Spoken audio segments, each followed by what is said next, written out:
assigning yourself. So if, for example, we're looking at a study looking at the impact of obesity on certain outcomes, well, the investigator did not assign you to an obese group or non-obese group. You assign yourself by your lifestyle. So when assignment is done by nature or by ourselves, meaning our lifestyle, or nature or nurture, we say that that study is observational. However, when the investigator assigns treatment or assigned you into this group or that group, then we say that that study is interventional, right? Think of the word intervention. That means that the person is intervening. They are stepping in and saying, hey, I want you to take this and I want you to take that. So that's interventional studies. We also call interventional studies experiments. So you can either call them interventional studies or you call them experiments. Now, if they're experiments, the next question we have to ask is, was assignment randomized? If the answer is yes, we call that a randomized control trial. If the answer was no, then that is a non-randomized trial. So we have a whole lot of non-randomized trials, like pragmatic trials and so on and so forth. And so those are the key things we need to know about study designs. And so the ones with the red arrows, those are observational studies. So descriptive studies, as well as analytical studies of observational nature are, they're all observational because, again, the assignment into groups was done by nature or there were no groups at all. So this is the basis for which we all need to be on the same page so that we can understand the context for the next few slides, which is sample size calculation for the different studies. So how do you calculate sample size for descriptive studies? How do you calculate sample size for analytical studies where you have groups, right? And how do you calculate sample size for interventional studies where you have, for example, multiple groups? That's what we're going to cover the rest of the session. So you need to understand this slide. This sets the premise for the remaining part of the lecture. Now, a little bit more about some terminologies that we're going to use so that we're all on the same page. Depending on the type of study, you'll hear a lot about these two words, effect size and design effect. Of course, both of them have the word effect in them, but they are very, very different from each other. We talk about effect size only in relation to analytical studies. So again, remember that analytical studies are studies where we're comparing two or more groups by exposure status. And so case control studies, cohort studies, and randomized trials are analytical studies. So because we're comparing effect size or effect between the two or more groups, we talk about effect size. Descriptive studies, we don't talk about effect size in descriptive studies. We talk about design effect. And we'll talk more about what those terms mean. And so again, remember that if these were to be compared to jobs, analytical studies will be compared to an investigator. You're trying to detect what is this thing happening, what's the difference between this and that. Whereas descriptive studies are a lot like a photographer. You're just trying to capture events in terms of person, place, and time. So again,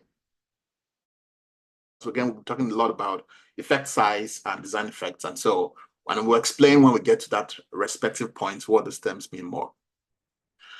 Now let's talk about a little bit about power, again, because that's a term we'll talk a lot about, power. If our study hypothesis were to be compared to a rocket ship, then the power is like the fuel that goes into this rocket ship. So as you can imagine, if you don't have enough, what's going to happen? Well, it's not going to take off, or it's going to crash, right? We call this type 2 error when our study doesn't have enough power in it. In other words, when we don't have enough people in our study, we say that kind of study is underpowered. You don't have enough fuel to power the study. And so that study cannot take off. And when a study has wrong, you didn't have enough power in it, we call it a type 2 error, right? Because you start to conclude that, oh my gosh, there was nothing interesting happening. We could not reach space, right? No, the reason why it did not reach space was because it didn't have fuel. There was nothing wrong with the spaceship in of itself. So the same thing applies with study designs. When we do not have enough power in our study, we call that a type 2 error, and we end up concluding that there's nothing interesting going on, or that there's no difference between the groups, even though in nature a difference exists, but we could not detect it just because our study was too small or we're underpowered. So again, we have to understand what power is referring to read a lot. Now, unfortunately, the issue of poor sample size calculation is very pervasive. This is a study that was published in the BMJ, and I refer to this study quite a lot because it's quite shocking. Of 215 randomized trials that were examined in this BMJ study, they found that only 34% correctly calculated sample size. Now, what makes that even more interesting is because the studies that the journals that they examined, if you look at this, I'm sure the screen is too small. New England Journal of Medicine, JAMA, the Lancet, Annals of Internal Medicine, BMJ, PLOS Medicine, top journals. And within those top journals, they found that of the randomized trials that they went and reviewed, only 34% of them correctly calculated sample size. So again, we have to understand sample size calculation, because it's very easy to say that, oh, randomized control trials are at the top of the hill, but they are not infallible. If you calculate sample size wrongly, well, you might end up concluding that there's no difference, even though a difference actually exists, but the only reason you could not detect it was because your study was underpowered. And so again, just reinforcing the importance of sample size calculation.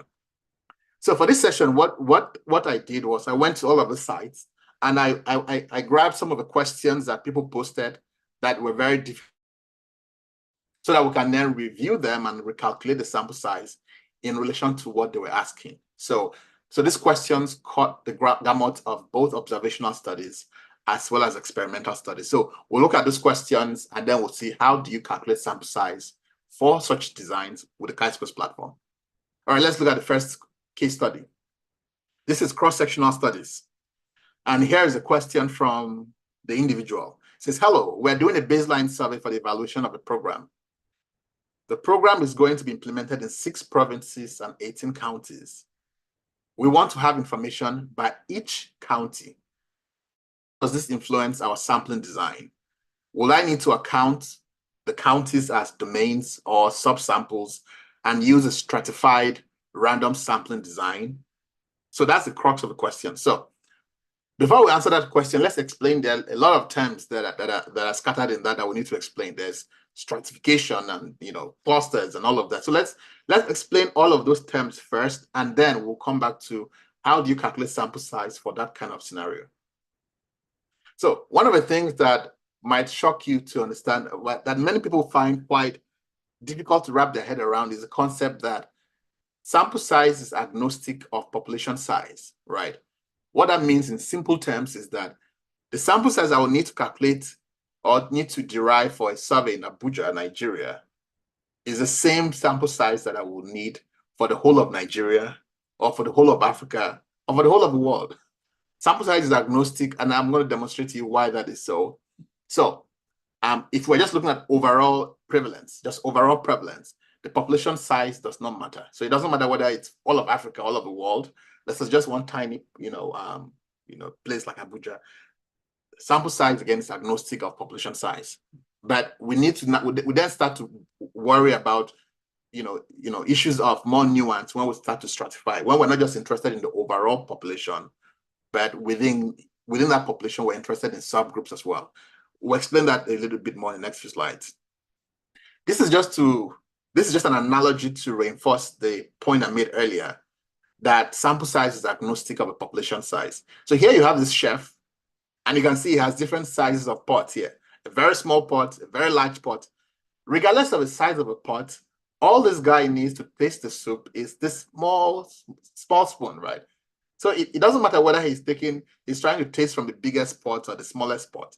The size of a tasting spoon does not change, right? So it's the same thing, right? The whole point of sampling is that we want to take a small sample from a larger population so that we can taste it to see, oh, what does this outcome taste like in this population? So you can now at least visually understand why we say that the sample size is agnostic of the population size, except when we're now trying to look at smaller subgroups within that overall population. So why is it that the sample size is agnostic of the population size? Well, when we take a sample, there's an assumption we're making implicitly. We always assume that the sample is infinitesimally smaller than the population. So you can see in this picture here, this sample is extremely small relative to the population. We can say that this sample is negligible. So this is the assumption we make when we take a sample. So in general, we assume that the sample is less than 5% of the population. Now, in that case, no matter how bigger the population keeps getting, it doesn't really matter. The sample size will remain the same because that assumption is met. Now, in some cases, however, that is not the case. For example, here you have scenario B. The sample is quite big. It's much bigger than 5% of. So you can see these are quite different scenarios. In this case here, the finite population correction assumption is violated. So in this case, the sample is definitely not infinitesimally smaller than the population. So in this kind of case, we need to adjust for the violation of that assumption, right? So the bottom line is that the population size only matters when the sample is quite big or if the population is relatively small. So if I'm doing a sample of, for example, if the population is 100,000 people or more, it doesn't really matter because if I took a sample of 5,000 people or 1,000 people, it's still this kind of scenario. But if I have a study I'm doing, let's say the population size is, let's say 1,000 people in general. Let's say I'm doing a survey of veterinary doctors in the state, and let's say there are just 10,000 veterinary doctors. I then might have a scenario that is closer to this. And so this is the only cases where the population size matters in sample size calculation. And if it's still not clear to you, don't worry. When we go to the hands-on demo, you'll have a better understanding. But I just wanted to explain some of the fundamental concepts so that you are aware of them when we start calculating the sample size.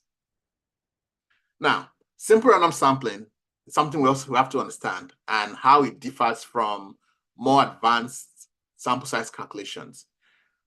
So this is how we do simple random sampling. This is a population of interest.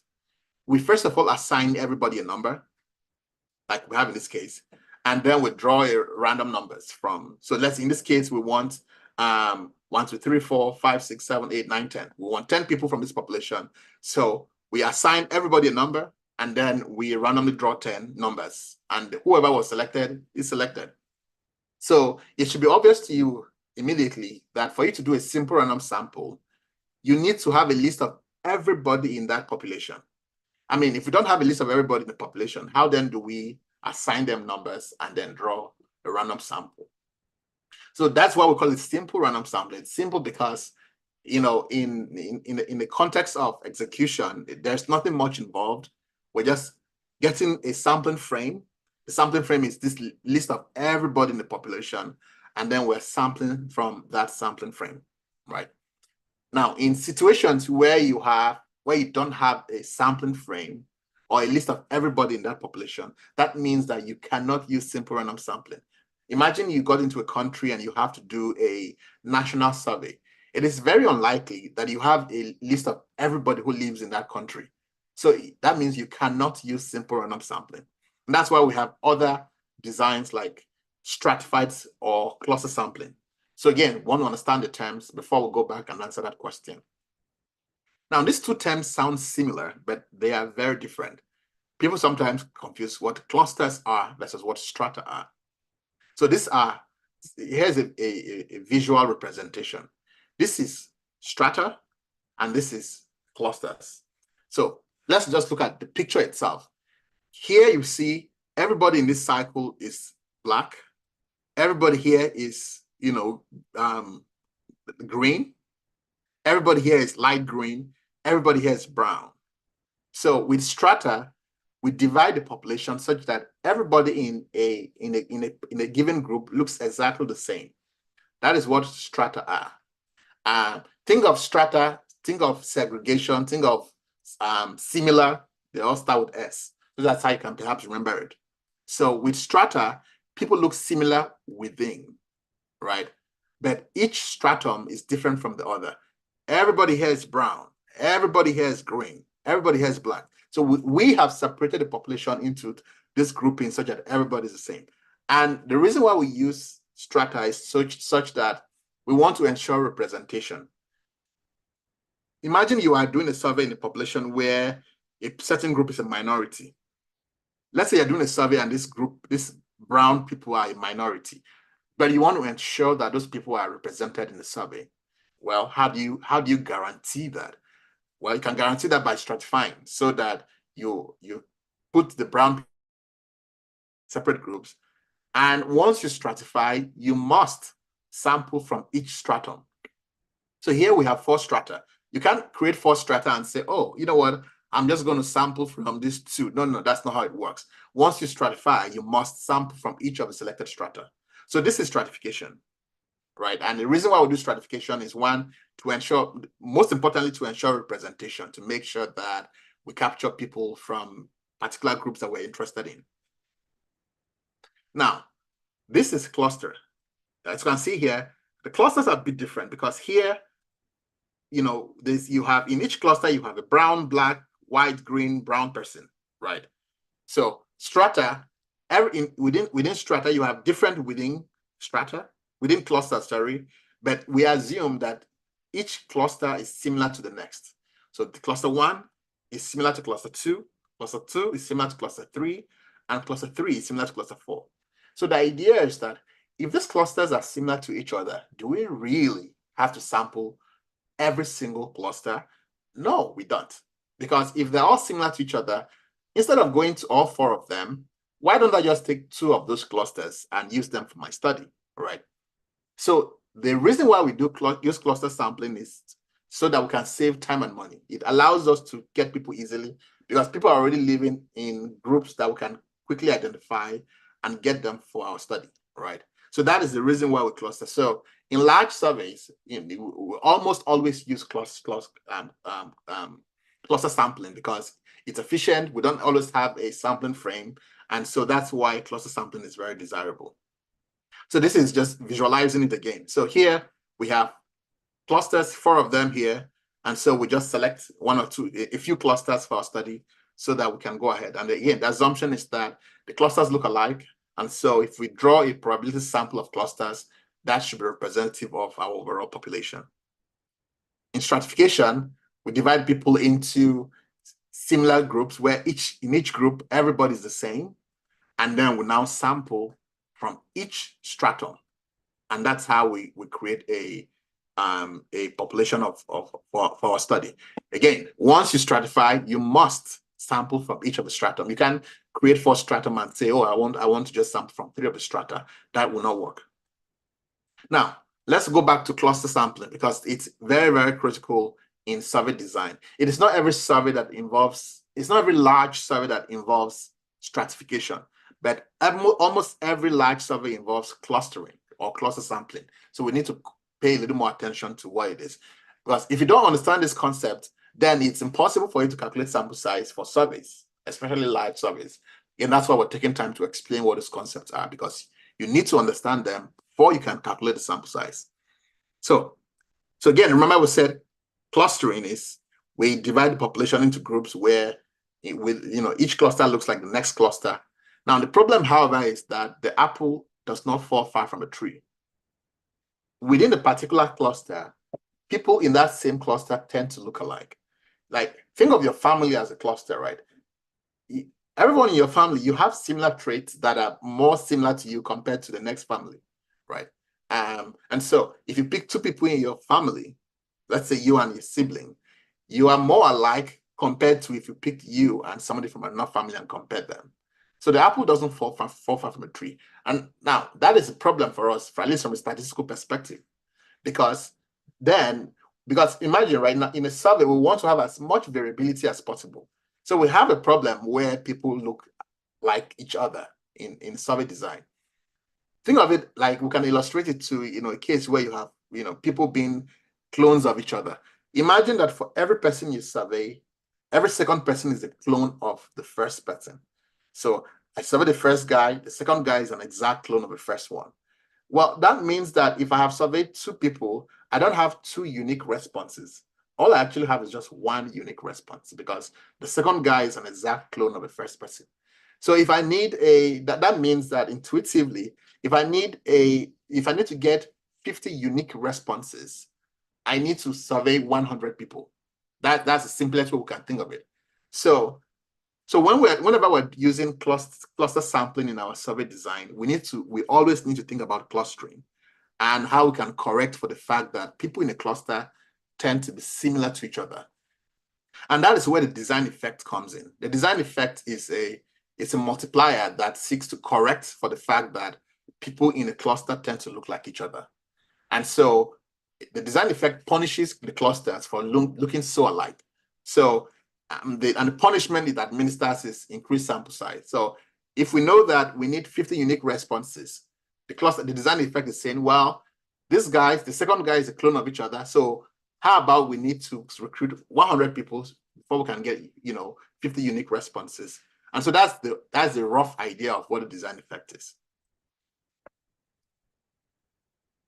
All right, now having known all of that, let's go back to that original question and then try and answer it. So again, back to that question. So we're doing a baseline survey for the evaluation of a program. The program is going to be implemented in 6 provinces and 18 counties. We want to have information by each county. How does this influence our sampling design? So against the backdrop of everything we've learned in the past few minutes, let's try and break down into the component parts. They want to have information for each county. Now, that should immediately tell you that we're talking about stratification. Again, stratification is used when we're interested in having information for each particular group of interest. So the fact that they want to have, you can't just leave it to chance. If there are 18 counties and you say you must have information for each, well, that means that you want to treat the counties as stratification, as strata. So that tells us that we cannot use we cannot just use a simple random sampling. And again, most likely here, they're talking about a national survey, right? So it's very unlikely that we have a list of everybody in that country. So we are going to use a stratified cluster, sampling, meaning that we will first of all divide the population into 18 counties as they exist already. And then we will treat each stratum as a population of its own, right? So each stratum one or county one will be treated as its own population. The same thing with the second one, and so each of the 18 counties will be treated as their own populations of interest. And then within each county, we will then have to do cluster sampling, because remember that within each county, we still don't have the list of everybody who lives in that county. So within each county, we will have to use cluster sampling. Maybe we can use households as clusters, or we can find another unit that we can use as clusters. So that is how we're going to select our population. So let's go to the Chi-Squares platform and see how we can then calculate the sample size for that study, given all of what we've just learned. So go to Chi-Squares platform. This is the website. I would log in. Let's see. All right, so I'll go to sample size and select the cross-sectional study with percentage as outcome. The outcome is not it's not clear what they want to use as an outcome, but you can use percentage as outcome if your outcome is categorical. Let's say your outcome is smoking, yes or no. You can use categorical, can use percentage as outcome in that case. If your outcome is a continuous outcome, then you can use the mean as outcome.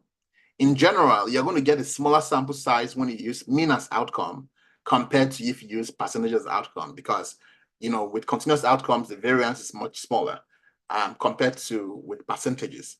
So, but in general, when we do surveys in general, we typically tend to have many outcomes of interest, because it might be a survey about, let's say, smoking, but we might also want to capture some information about, let's say, welfare or quality of life. So generally, surveys tend to be multi-purpose. So you want to be conservative when you're doing that kind of study and try to go for the largest sample size possible, so that regardless of a scenario, you are covered.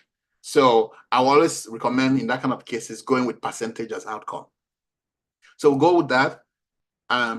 We select the prevalence of the level of confidence desired as the first parameter. Now, there are hints here that are supposed to guide you to tell you what each of the parameters mean. So the level of confidence here, for example, it says the level of confidence is the desired certainty expressed as a percentage that the through parameter falls within the calculated confidence interval. We recommend 95%. So the parameter is the the thing we're trying to estimate, right? So let's say we're talking about smoking prevalence. The parameter is the actual number of people who smoke. Now, nobody knows what the parameter is. Only God knows that. So that's why we call what we estimate from surveys an estimate, right? Because it's trying to estimate what that parameter is. So the question is, how confident are we that we have actually captured that parameter, right? How confident are we that the parameter we have captured, that the parameter falls within our confidence intervals? That is what this indicator is asking. So typically, the more confident you want to be, the larger the sample size will be. Ideally, we want to be 100% confident, but statistically that's impossible because we're going to need an infinitesimally large sample size, and so that's not realistic. So that's why we put 95 here. The next thing we have to provide is the prevalence of the outcome. If you know what the prevalence is, you can put that value there. If you don't know what the prevalence is, you should always use 50%. And the reason why we recommend 50% is this. Let's look at the hint. The hint says, enter a number between 0 and 100, but must be greater than 0. Binary outcomes such as yes or no exhibit maximum variance when the probability of either outcome is equal. When the actual prevalence is unknown, assuming the 50% prevalence leads to a larger, more conservative sample size. This approach ensures adequate sample size to obtain precise estimates, regardless of a true prevalence. So that's the logic there. You get maximum variance when the prevalence is 50%. Think of when we say a country, if we say America is very polarized or a country is very polarized, it means that 50% of the population are saying one thing and 50% are saying another thing entirely. So 50% is the magic number where you have maximum variance or maximum polarity in any population, right? So it is a conservative approach to go with 50% because then that gives you the maximum sample size possible. So that even if whatever the situation is, you know that you're covered. And so again, if you don't know what the prevalence is, you can put 50. The next thing you have to provide is the population size. Now, I would say the population size, you can provide an estimate here. You don't have to know the exact number. And why that is not such a deal breaker is because the sample size is agnostic of population size. So it doesn't matter whether we put 1 million or we put 1 billion, it does not matter. The sample size will not change. The sample size only changes when the population size is very small. And again, we'll show a demo on this one we finish so you can see how that varies with population size. So here, the bottom line, what we're saying is that just put a number, put an estimate, a guess.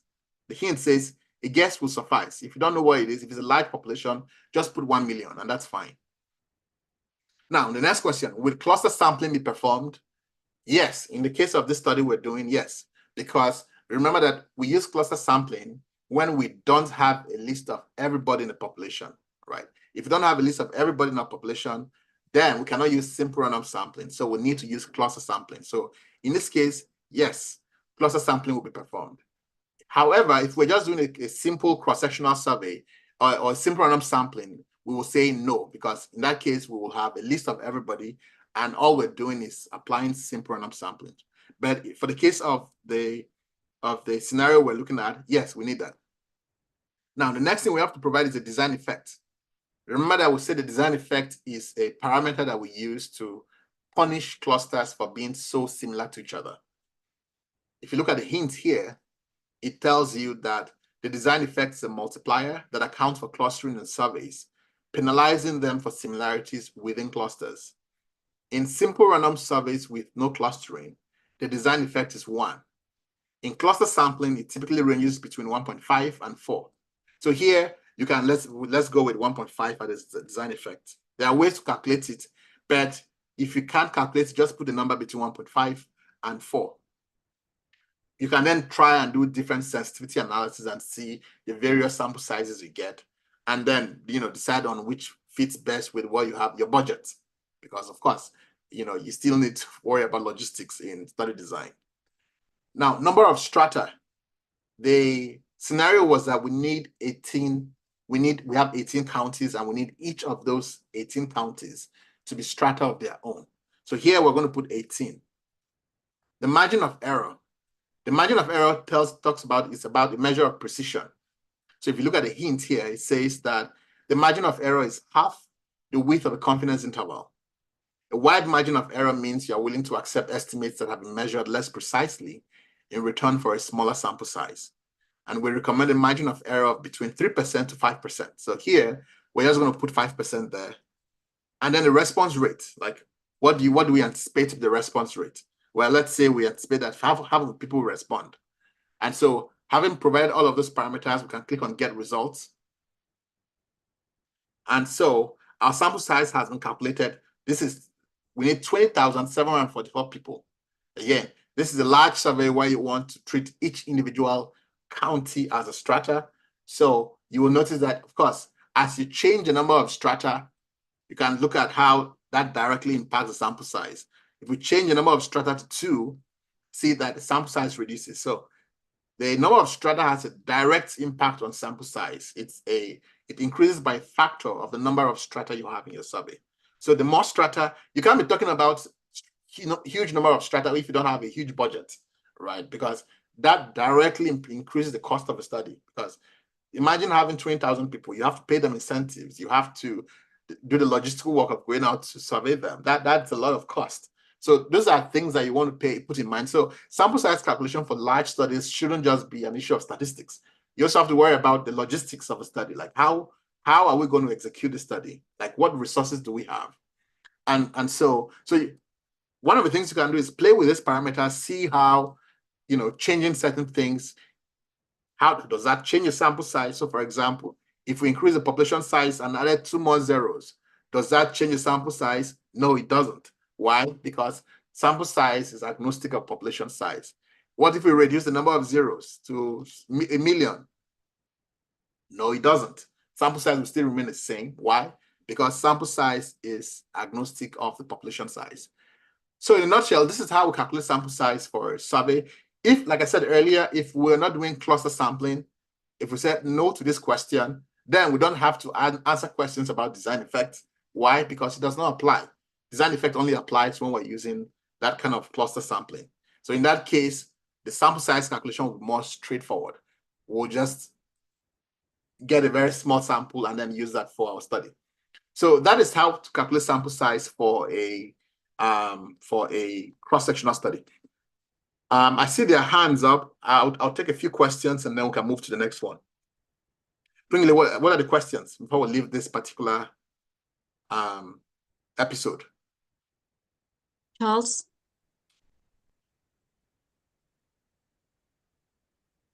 Oopsie, okay. Hello, thank you. Charles, Thank you, Prof. Yes, thank you, Prof. Actually, kind of the last illustration it did kind of address my question, because I was trying to refer to where you have, like, for the population, the population we're looking at on the population size, is it the population of, if you know, the population of those smoking for that scenario, or the population of the country, for example, Nigeria, that we know, our estimated or projected population size is around 234 million. So is it about the population of the entire country or the population size of that particular this thing you are trying to investigate? Over. That's an excellent question. And it's the latter. It is a study population. We don't care about the size of Nigeria. We care about your population, right? So if your study is a study of resident doctors in Nigeria, it's not 230 million people. It's the number of resident doctors. Maybe there are 500,000 resident doctors in the country.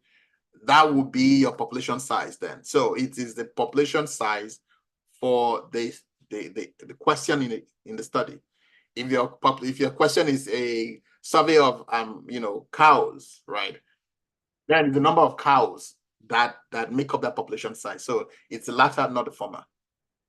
Oh, okay. So that means, for example, is what we apply now when, for example, I don't have that absolute.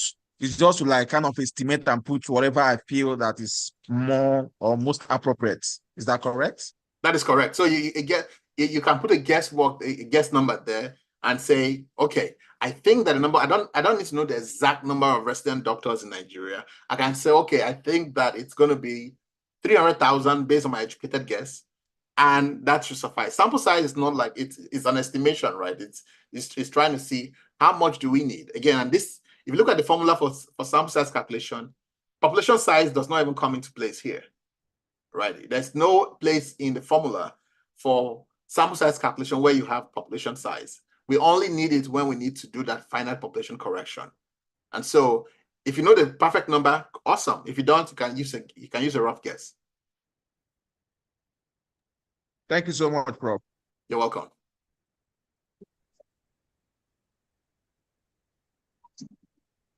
Can I ask my question? Okay. Can I speak? Yes, you can.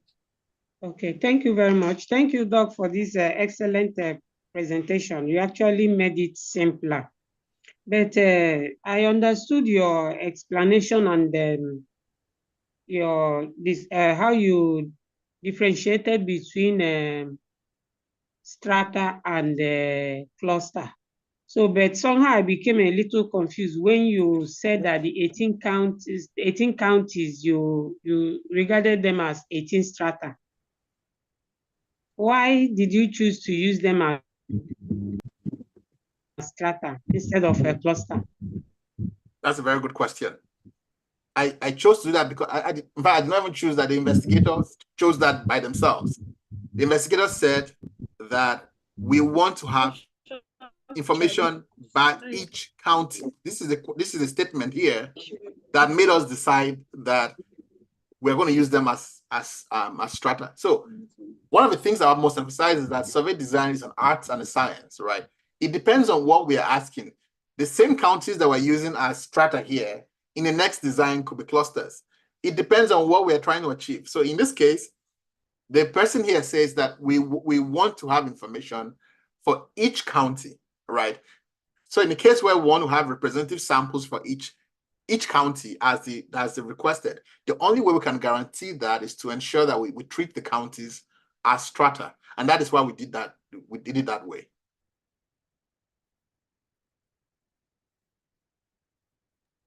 Because the members of each stratum, they are similar. That's why we can get, is it because we get a similar information from each stratum?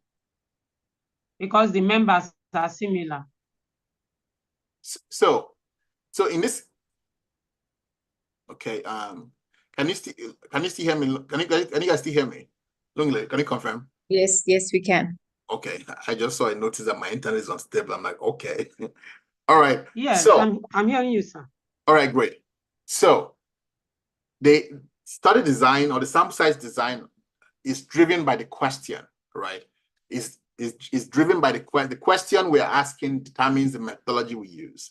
In this case, the individual says we have 18 counties. We want to get representative information for each county. Automatically, that tells us that we then have to use the counties as strata.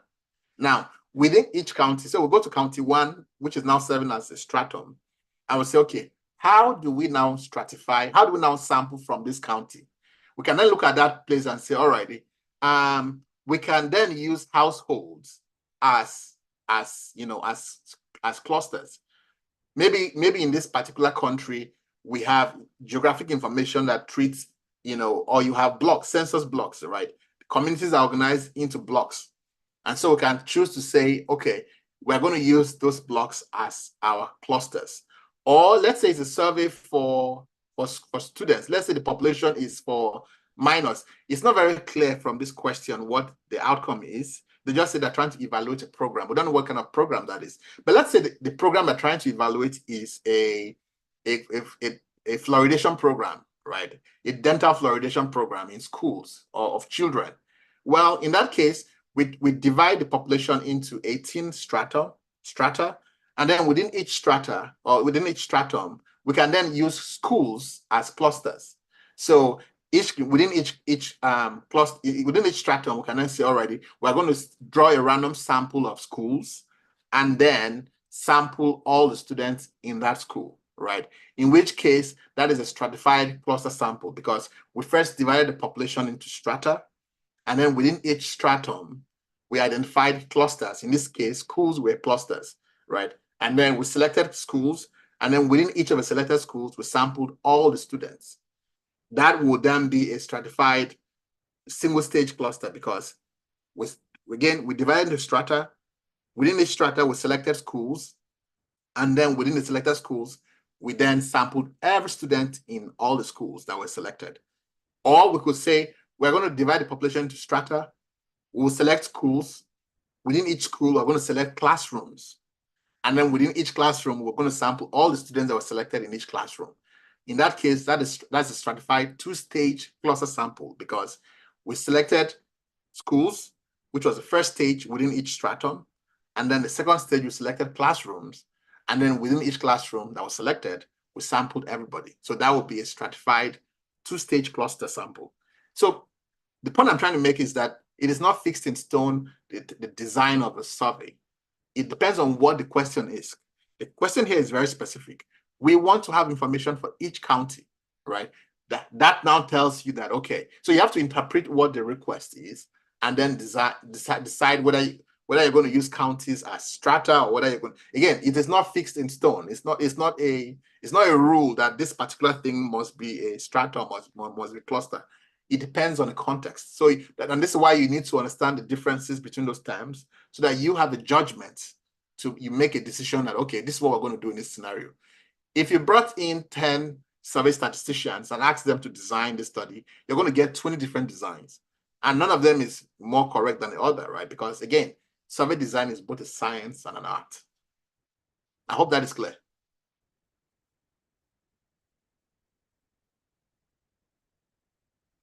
Hello, sir. Yes, go ahead. Thank you very much, sir. Now, I have two questions. Sure. First of all, sir, the margin of error that we talk about, is advisable that we use values between 3 and 5%, if I got it correctly, sir. Now, yeah. So, but there are conditions in the society that have very low prevalence rates, some even less than 1%. So how does this affect such conditions? The second one, sir, if you don't mind, sir. Sure, go ahead, please. Now, yeah, sometimes people do studies within student populations, and what they do, or they start by, stratifying them into their respective faculties. Out of those clusters, if there are 10 faculties, if there are 10 clusters, if there are 10 strata, they may decide to choose 5 or 6. So it means that such a procedure is wrong. Absolutely. So in that case, that means that they're not using them as, so that's the wrong terminology, right? So that means that they're not using them as strata, they're using them as clusters. Yes, sir. Okay, sir. Do you understand, right? Because then the argument is that this cluster is like that cluster, so we don't have to select all of them. We can just select 5 over 10 in that, like the case you mentioned. So again, it's just the terminology that is wrong. So they're wrong to call it strata, because once you stratify, you must sample from each stratum, each of the strata you have. Yes, sir. Yes, sir. So how about the margin of error, sir? Okay. So like we said, right, this is recommended. Sometimes you have a grant, you are trying to apply for a grant, and the grant says there's a fixed amount. Let's say you're applying for an R21, $275,000 max, the cap for an R21. And you want to sample it. Of course, there are costs to a study. And you want to say, okay, based on the cost based on the amount I have, or based on just the rarity of this outcome, I am willing to accept a wider margin of error. So again, remember that the margin of error is simply half the width of a confidence interval, right? If the confidence interval is this way, the margin of error is half of that confidence interval. So that means that with a wider margin of error, we're going to have a wider confidence interval.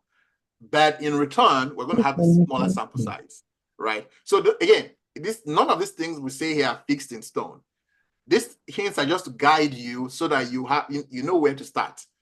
But expertise, this is when you know you're an expert, right? That you can say, okay, we're going to break the rules, right? And this is why we're going to break the rules, because this makes sense in our context. So again, none of what we said is fixed in stone.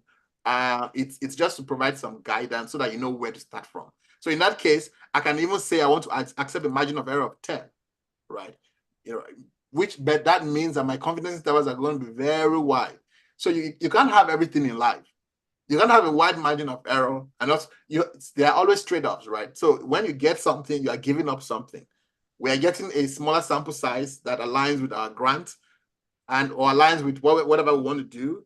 But in return, the trade-off is that we're going to have wide confidence interval.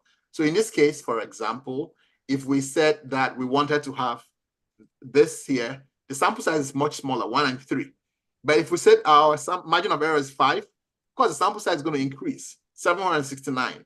Or if we want a margin of error of 3, see, the sample size will dramatically increase, because what we're saying in effect is that we want tighter confidence intervals for our results. And there is the implication for wanting tight confidence intervals that, well, we're going to have a large sample size. So the margin of error is all about precision. How precise do we want our estimates to be? And in science, precision has to do with how wide or how narrow are our confidence intervals. Okay, sir. All right, next question, please. Right. Yes, good up. Yes. Prof, can you hear me, sir? Clearly, yes. Okay, thank you very much for the presentation. I just want to ask, is it possible to make this presentation slides available via Gridstart email? I clearly understand what you've explained, and I think getting the slides will help me also to get into your head better and understand the context and yes, we're going to provide the perspectives slides. to explain them. Okay, that would be nice. I appreciate it. Thank you very much. Yeah, I wish all the questions were that simple. Next question, please. Okay. Thank you. Good afternoon, Prof. Yeah, hello. Okay, my name is Brian. I want to ask, what do now this method of sample size calculation? Bright, I'm really struggling to hear you. Maybe do you want to type your question in the chat? Please, what do we call the method of calculation? This method of sample size calculation, what do we call it? What do we call it? There's no special name for it. Oh, okay. Okay. Because in some studies, you will be required to specify the method of calculating the sample size.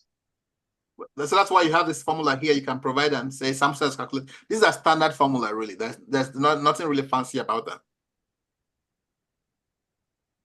Okay. Okay. Thank you very much, Prof. Okay, sure. I'm done.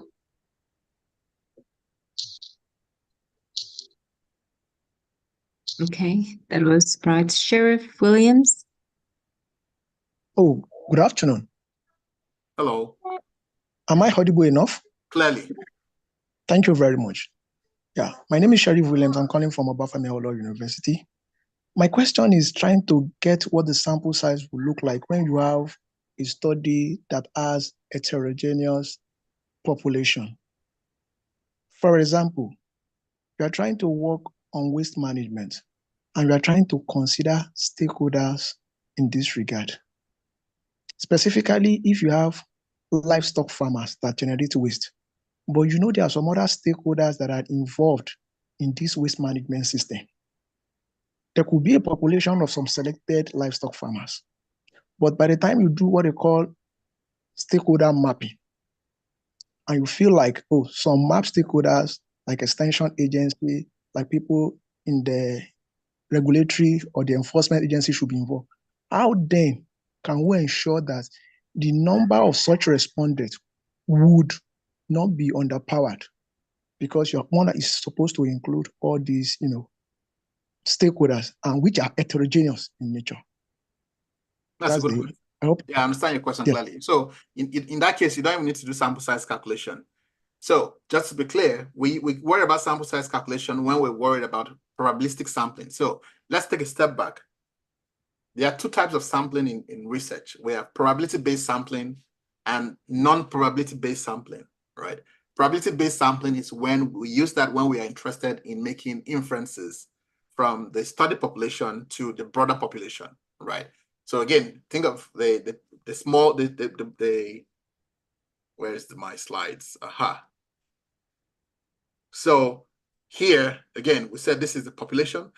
So the cycle of inference is that we draw a sample from the population, and that gives us a sample. And then from a sample, we make inferences back to the population. That's what we call the cycle of inference. Now, sometimes we're interested in the sample, but we're not necessarily to make any inferences back to population. We're interested in the sample because of the sample and nothing more, right? So there's no need to worry about, external validity or generalizability. What you're describing is that kind of example where there's really no need for generalizability. You are interested in a very specific audience for the sake of that audience itself, not for the sake of making inferences to a broader population. What you just described is a perfect example of where we use non-probability sampling techniques, right? And there are so many of those. For example, we can have, judgmental sampling where we say, or purposive sampling where we say, I need these individuals for this purpose. So I'm going to just recruit. And in that case, you don't have to do any special sample size calculation. You simply go and select every person you need. What we worry about there is, more of the cost, right? That you can obviously calculate sample size based on cost. You can say, I have $10,000 and I need to reach a certain number of people. If I'm going to pay each of them $700 for their time, then how many people can I afford, right? This approach to sample size we've covered is called precision approaches, right? It's precision-based, where we're calculating based on precision. But there's also a whole world where we calculate sample size based on cost. In that case, this is what will apply to your context. So you sample enough people to get what we call saturation. Saturation is when you hear responses from your key informats to a point where you're no longer hearing any new thing. We'll say you've reached a point of saturation, right? So in that case, that's what would drive it's not going to be any precision-based sample size calculation, but it's going to be based on just logistical issues. How many people can I get to? And most importantly, what is the cost of getting to those people? So in that kind of case, you don't have to worry about precision-based approaches to sample size calculation.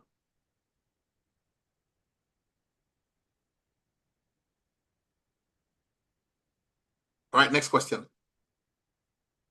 Emmanuel?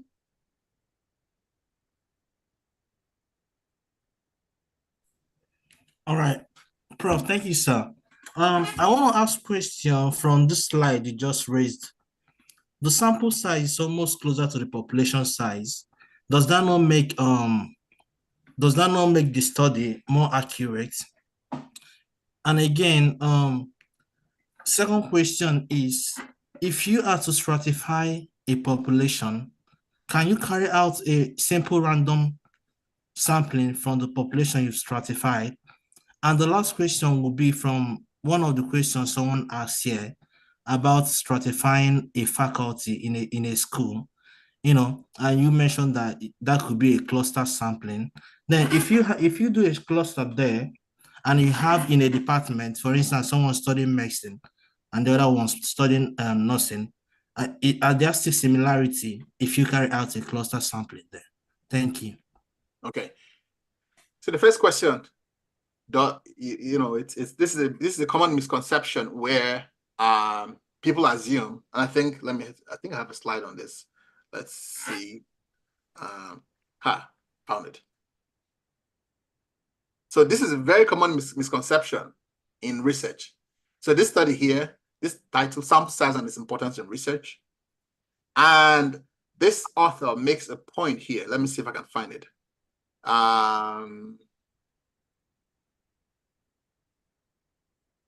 Where is this? There is a very... I found it. Sample size and ethics. A sample that is larger than necessary will be better representative of the population and will hence provide more accurate results. False. So that's the point you're trying to make, right? That if it's bigger, it doesn't mean it's more accurate. In surveys, sample size has nothing to do with validity or accuracy. Another name for validity is accuracy. So there are two terms you need to worry about here. See, one is validity, the other is precision. So I'm sure you have all seen these balls here. So here you have these balls, these pins or darts all clustered together. but none of them hits the bullseye. This is where you have a lot of precision, but no validity, right? So the only thing that sample size affects in survey design is precision. Again, I want to emphasize because that's a very, very important point. Sample size in surveys has no impact on the validity. Validity is all about how did we sample? Did we sample in a way that is probabilistic, right? So sample size affects precision, which means how wide or how narrow our confidence intervals are. The way we sampled, for example, using probability-based approaches is what affects how valid our results are. So in this case, for example, we can have a sample size that is very small, right? But it's, it's valid, because it hits the bullseye, but the confidence intervals are very, very wide. Here, we have a sample that is both valid and precise because we have many people sampled, and they're sampled in a way that is probabilistic or representative. So again, I just want to emphasize that this is patently false, that somehow, and this is a very common error you see in science and publications. People will say in their manuscript that, oh, one of our strengths of our study is that we have a very large sample size, which ensures that our study is accurate. It's like, no, that is patently false. A larger sample does not necessarily mean that it's valid. You can have one of the largest studies in the world is all of us. This is the survey of close to 1 million people, and in the US, conducted by the National Institute of Health. But of course, if you go to their website, they will clearly tell that the results of this study may not be valid because it's not representative. It's not done at random. So again, I'm emphasizing it over and over because that's something we need to understand, that validity in survey design has nothing to do with the sample size. Sample size affects the precision, which is how wide or how narrow our confidence intervals are. The second question was about clusters in schools. And like the example of the previous case where you're saying that maybe a particular group is nurses and a particular group is medical doctors. Can we consider them as comparable? Well, it depends on what you are comparing, right? It depends on what the outcome of interest is. So this kind of questions are more contextual. It depends on the outcome of interest.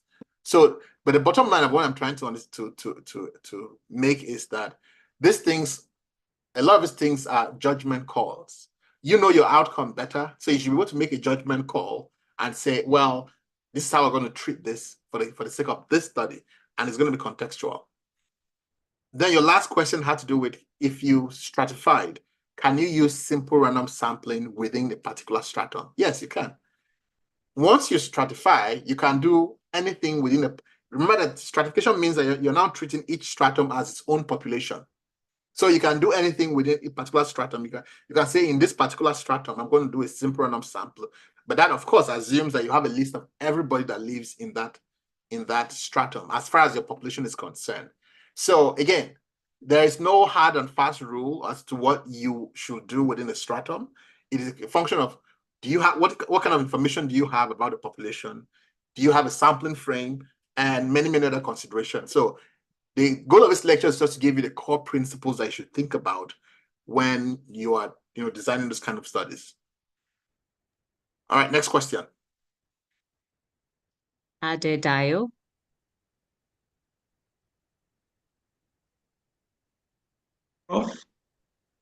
Yes. Can you hear me, sir? Yes, we can hear you clearly. Okay, thank you. First of all, I'm Adedayo Oyebanji from Joseph Ayo Babalola University, Osun State. Let me first of all say thank you for this presentation, though I joined lately, and that is because NUC also gave us another platform, vice chancellors and the ICT directors. We just finished a webinar now. So some of us did not start with you. So I want to, first of all, request for the slide, because I don't want to miss any of the 18 sessions. So that's one. Then two, I am into environmental studies now, and the reliability of the final result is dependent on correct sampling. That's what we do. Now, I want to ask, what actually informs the type of sampling that one could embark upon in design of experiments, so that at the end one could say that this result is reliable by reason of the sampling type and the sampling size that were taken into consideration. Thank you, sir. You're welcome. So a lot of things can determine what approach. It's impossible to give you a checklist, and that's why all you need to know actually is the principles. So again, remember that I said that sampling is a science as well as an art. The art form is that this is just your own style of doing things. This is how you prefer doing things. So again, I cannot emphasize that enough, that it is both a science and an art. So what you need to do is you need to know enough of the principles enough to then use your own flair and your own, and then you take a lot of information from the context, from the environment, and say, okay, what kind of information do we have? How much money do I have? That's a very important question. Like, how much money do you have? Even though if you don't have, a lot of money, then that should guide how you also sample, right? Because like, how many clusters am I going to select? Well, that's a function of money. If you selected 100 clusters and you don't have money to go to 100 clusters, then what was the use of a sample size calculation? So it's about thinking of all of the considerations that you need to think and then sampling. But again, like I said earlier, if you brought in 10 experts in survey methodology to do sampling for the same question, you're going to get 10 different results. And none of them is wrong. It's just, again, it's both a science and an art. And so what we're trying to provide is just provide you with the tools and the principles so that you can think through the different scenarios, because no two scenarios are the same, and then decide accordingly. All right, Lungle, let's have one more question and then we can move on to the next. Isaac?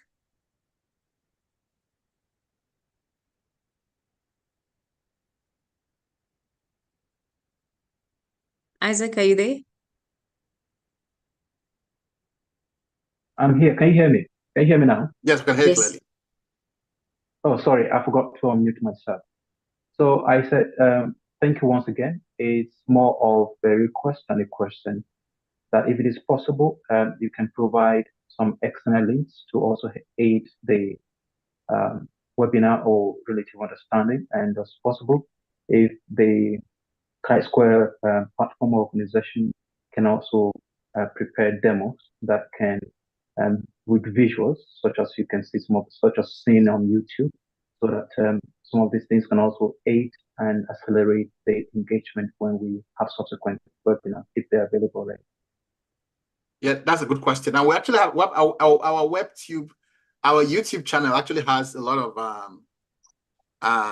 let me see if I can pull it up. Has a lot of how do you search this now? Chisquares channel, your channel. So we have quite a lot of sample size calculations on our channel. So for example, here you see sample size for multi-arm interventional studies, sample size for surveys, sample size for case control studies, sample size for complex surveys, right?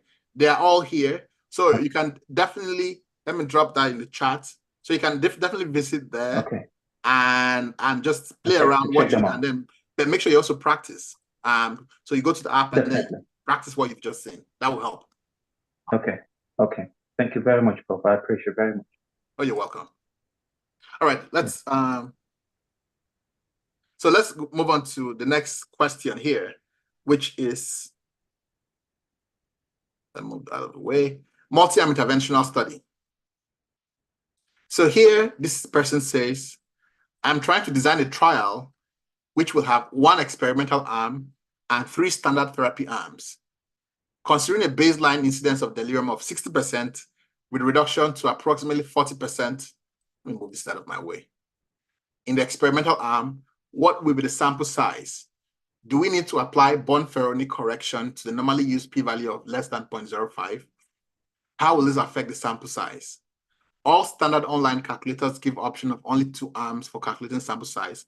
Can someone help, please? All right, let's look at the sample size. But before that, as usual, let's provide some context for what this person is saying so that we are all on the same page, and then we'll come back and calculate the sample size. So, but first of all, let's put what they just described on the picture. So they said they have 1 experimental arm and 3 standard therapy arms. So this is the experimental arm, and then they have 3 standard therapy arms. The first standard arm has a prevalence of 60%, incidence of 60%, and they expect that experimental treatment will have a reduction of delirium, which is a negative outcome, to 40%.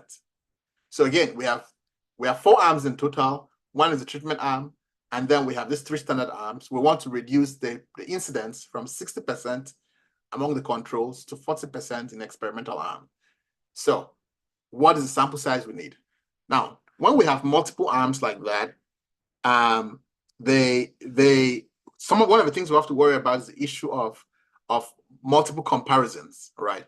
When our study has only 2 arms, then we only have to compare A and B. So A versus B is the same thing as B versus A.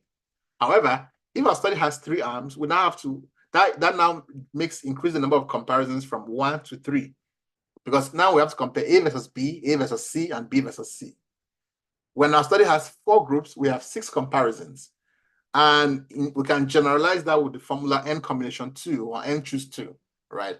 Which is the same thing as n factorial over 2 factorial n minus 2 factorial. That gives us a number of comparisons that we have for a specified number of arms.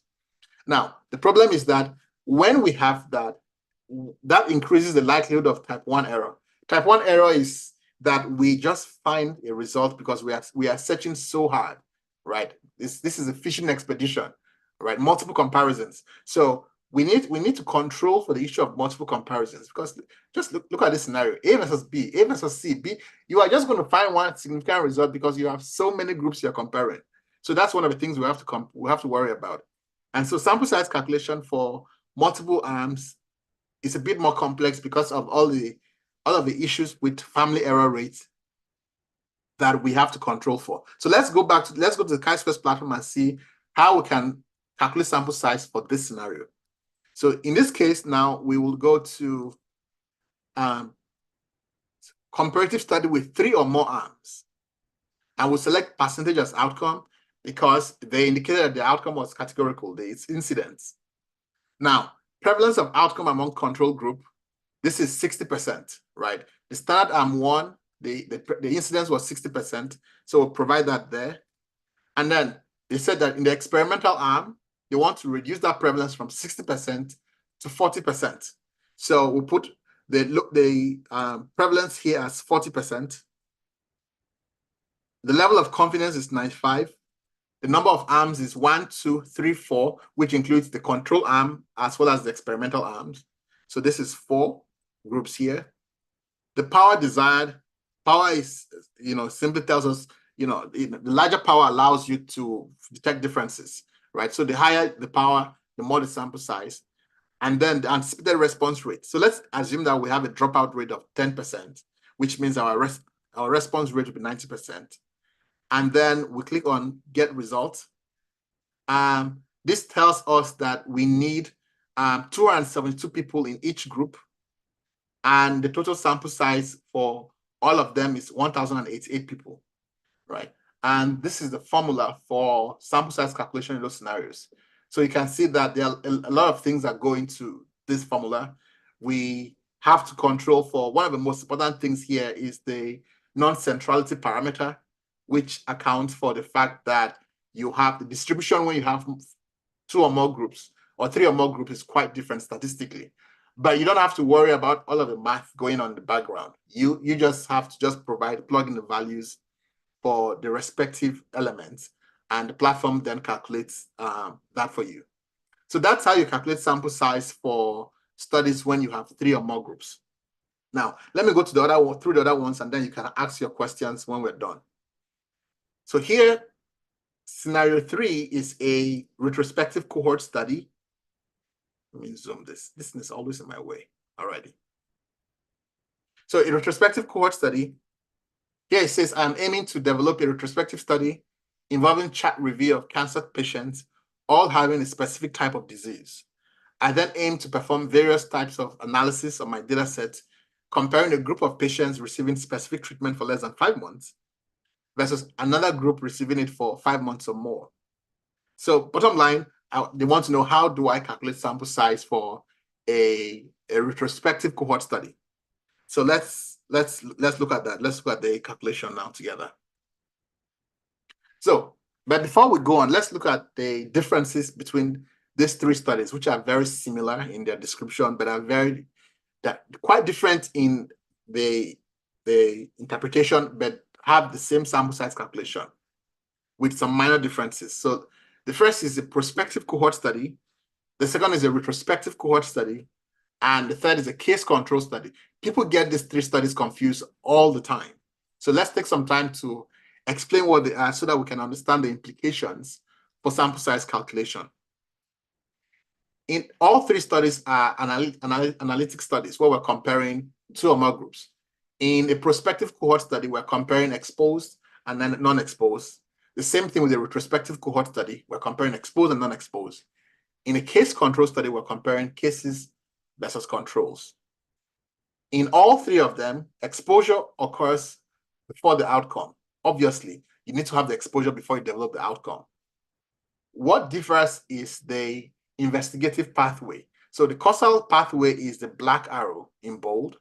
So in all of them, exposure is causing the outcome, but the investigative pathway is the direction where we investigate this relationship. In a prospective cohort and a retrospective cohort, the investigative pathway is from exposure to outcome. The same thing with the retrospective cohort, exposure to outcome. For a case control study, however, the investigative pathway is from outcome to exposure. So we can illustrate it this way, right? Imagine you have you want to hire a chef to teach you how to cook. In a prospective study, right, you and the chef are there at the beginning. You are watching the chef prepare the ingredients and do all the cooking. You are right there. You see how he gets the ingredients together and how eventually the outcome, which is the dish, is prepared. You are there. You saw everything in real time. That's what a prospective cohort study is.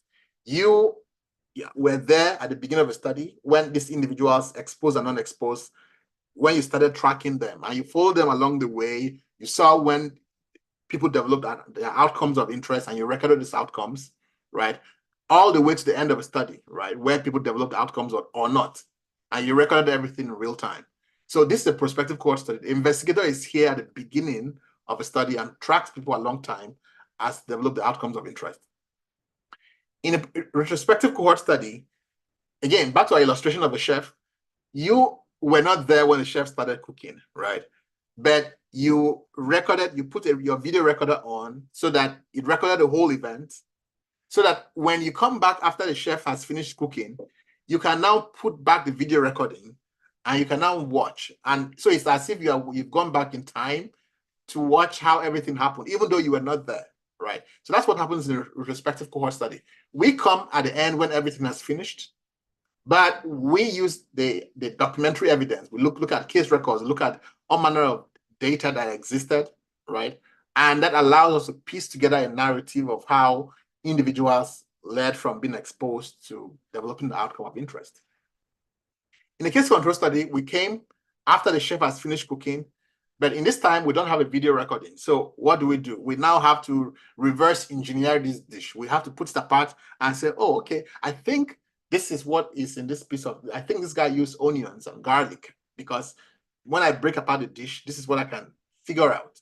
So again, so in a case control study, we start from the outcome and try to figure out what the exposure was. So that's the difference between the three studies. Now, while they are different philosophically and in terms of their conduct, their sample size calculation is very similar. So let us see how we can do that. So in this case, we'll go to comparative study with 2 arms, again, because the cohort study is exposed, non-exposed. Case control study is cases or controls. And again, here we can select either it's categorical or continuous. So let's say the outcome is categorical. Let's say that we want to, Okay, they did not provide any estimates here. So let's just make up something. Let's say the outcome of the prevalence of outcome among the control group is 60, and we expect that the prevalence among the treated group or the exposed group will be 40% or 38% or whatever number we think. We provide the level of confidence desired. We provide whether the test is one-sided or two-sided. You should always go for a two-sided test. A two-sided test means that we don't want to make any assumption in terms of the direction of the results, right?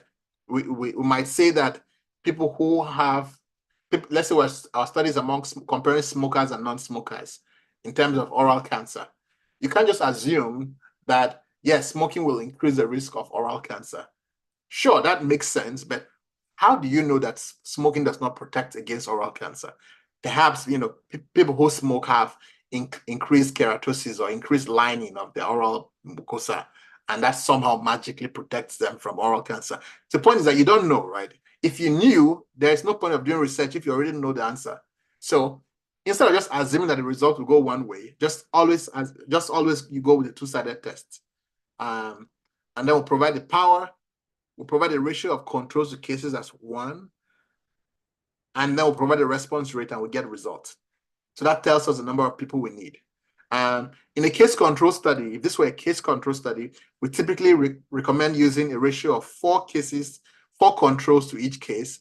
And then that, of course, that increases the precision of the results. Using a number more than 4 demonstrably has no impact on efficiency. So, but regardless of whether it's a case control study or a cohort study, the sample size formula is about the same. The difference you have where you have a retrospective cohort versus a prospective cohort is where you have the response rate. If we're like these people here, they said they are just doing a chat review. That's all they're doing. They're going doing a chat review. They're not talking to anybody. They are just looking at records from the past. In that case, there's nobody to decline their response. So in that case, the response rate will be assumed to be 100, right? So this is the only difference in the sample size calculation when you're talking about a retrospective cohort versus a prospective. With prospective cohort, obviously you're going to talk to people. Some people might decline, some people might not decline. Now, in certain retrospective cohort, we also talk to people, right? But if you're just doing only a chat review, nobody being engaged, then obviously your response rate is 100% because you're not talking with anybody. So that's the only time where you can now consider a difference between the sample size calculation for a retrospective versus a prospective cohort. All right, now let's look at our last scenario, case study 4, and then we'll open up to questions. So in this case study, the person says, I am trying to calculate the sample size for a non-inferiority trial, looking at intervention A versus standard of care. My primary endpoint is the incidence of patients achieving a given quality of life score in a given period of time. The estimate for the standard of care is 48%. Assume a maximum difference of 5% means that the new treatment is non-inferior to the standard of care. How should I factor in the non-inferiority part in the calculation above? So that is what we have to address in this sample size calculation here now. So let's look at that. So let's now explain the difference between these 3 elements here. The 3 studies here: superiority trial, equivalence trials, and sorry, I have some background noise. All right, so let's explain that 3 studies here: superiority, equivalence, and non-inferiority trials. Now, a superiority trial is saying I am better. An equivalence trial is saying I'm no different. And non-inferiority is saying I am no worse. These 3 trials differ in both their null and the alternative hypothesis, right? So again, the alternative hypothesis of a superiority trial is I am better. An equivalence trial is that I'm no different. And a non-inferiority trial is I am no worse, right? So with a superiority trial, we are saying that, yeah, in treatment A, or the new treatment is better than the standard of care, right? So that's why you're looking at here, the delta is to the right-hand side. We're saying that the treatment effect is better, like the new treatment is better. With a non-inferiority trial, essentially, we're looking at the delta is here, right, to the left-hand side. We're saying that if the treatment falls within this margin, right, then we can conclude that it's no worse than the standard of care. So the sample size calculation for a non-inferiority trial is quite different from that of a superiority trial, because here it is always a one-sided test. We're looking at just one side and saying, well, at the very least, this guy is not worse off than the standard of care. So so again, the bottom line, as far as sample size calculation is concerned, this is a one-sided hypothesis, whereas a superiority claim is a two-sided hypothesis. So let us see how that applies in real time. So we'll select here non-inferiority trials. The question said here that my primary endpoint is the incidence of patients achieving a given quality of life, and the estimate for the standard of care is 48%. So here, the prevalence of outcome among the control group, which is the standard of care, is 48. The level of confidence is 95. The power is 90, or we can put any other parameter value we want. The anticipated response rate, let's say that's 90. Now, the absolute prevalence difference, which is what we call the zone of non-inferiority, is 5%. So the individual is saying that here, I want this zone to be 5%. So this is this zone we're talking about here, the zone of non-inferiority. That if the result of the new treatment falls within 5% of the standard of care, then we can safely assume that it's no worse than the standard of care. So here we provide 5% as the zone of non-inferiority, and we get the result. So here, this tells us that the sample size is 3,082 people, 3,802 people. So this is how you calculate sample size for a non-inferiority trial. Again, the difference is that it's a one-sided hypothesis and it's a one-sided test, and the null is quite different. The null hypothesis for a non-inferiority trial says that the new treatment is worse than the standard of care. The alternative says the new treatment is no worse than the standard of care, which is defined by the margin of non-inferiority. Whereas a superiority trial is the other way around. The superiority trial says the null is that the new treatment is not different from the standard of care, whereas the alternative is that the new treatment is better than standard of care. And so that obviously has implications. In general, we tend to have very high sample sizes for non-inferiority trials because we're trying to avoid the null. The null says that your treatment is worse than the standard of care. Obviously, you want to avoid that. So this is one scenario where you never want to fall prey to type 2 statistical error, where you fail to detect differences because the sample size is small. So pharmaceutical companies that are doing non-inferiority trials obviously recruit a large number of people, especially if the difference you're trying to capture is small. Then the sample size will have to be large because you're trying to avoid the null, which says that your treatment is actually worse than the standard of care.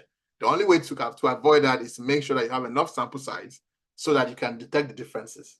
So that if indeed the differences are detected, you can say that your treatment is no worse than the standard of care. All right, that's all the sample size we're calculating today. Now we'll take questions if you have any.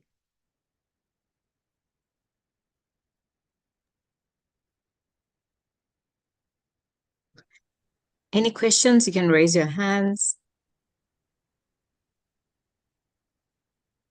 Yes, right.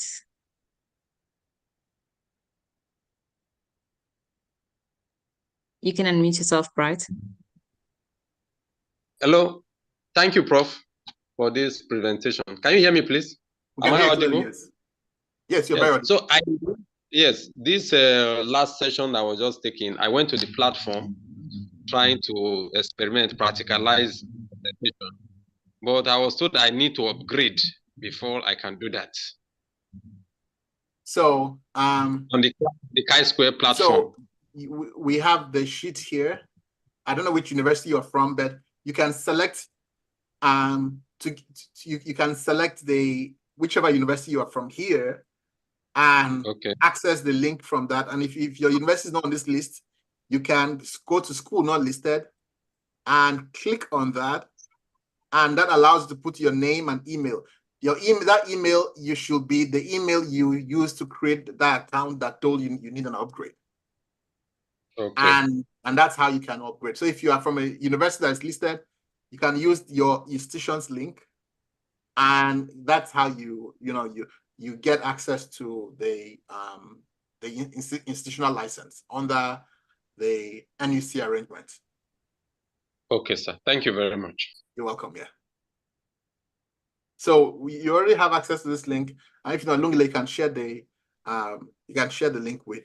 And so please, you should you can, if for those of you who are, and all of you don't have to be admin, you can please share access to as many people in your institution as possible, so that they can also have access to it.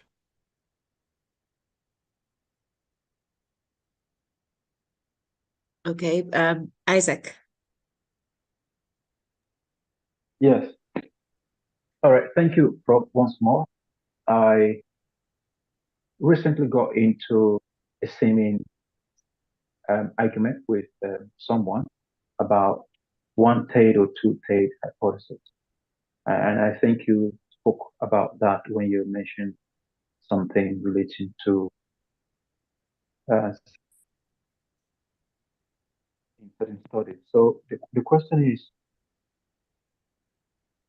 are you actually saying that one-tailed hypotheses usually are ineffective or not appropriate, or what is it exactly? Because it seems you favor two-tailed hypothesis, or to try to check between relationships and that sort of thing. Thank you. Okay. So for your study, just so I have context, right? For your study, what was the hypothesis? Well, I actually represented the postgraduate College of Postgraduate Studies, and a candidate studied the hypothesis, a study in education. The candidate studied the hypothesis that the teacher security situation had no effect on the students' performance. And so the query is that can be assumed that teachers are not well secured, they will not perform very well. It ought to be if there's a relationship between performance and teacher security or something like that. And I tend to argue that while teachers may deal with security, that's my personal opinion anyway, that teachers may have varied ways of dealing with security situations. And so if a study tries to figure out how a security situation affects teachers in a given environment, then it may not be out of place for a study trying to check out that, investigate that, to state a one-tailed hypothesis, so to say, that there's no significant effect. The teacher security situation has no significant effect on students' academic performance. That was the context, please. Okay. So let's look at this question, right? Your hypothesis, your question is, what is the association between teachers' economic security and academic performance of their students? Is that correct? Yeah, that's the one. Yes. No, the hypothesis is the teacher security situation has no significant effect on students' performance. No, let's just focus on the research question. Right? Let's focus on the research question. No, that's the hypothesis. Yeah, okay. So the research question is, what is association? And by the way, you should always frame your research question in a neutral way. This is neutral. Yeah. This is how this is non-neutral here.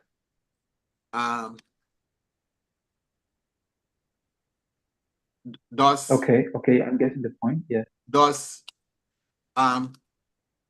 higher economic security of teachers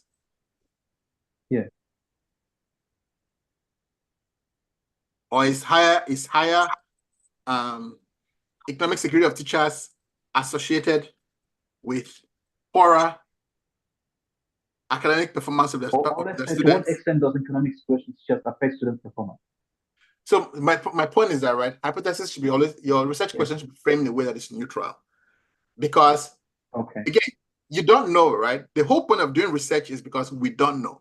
I mean, if we knew already, then why would we do it, right? This is why in Hill's criteria of causality, let me pull that up so that we can look at it together.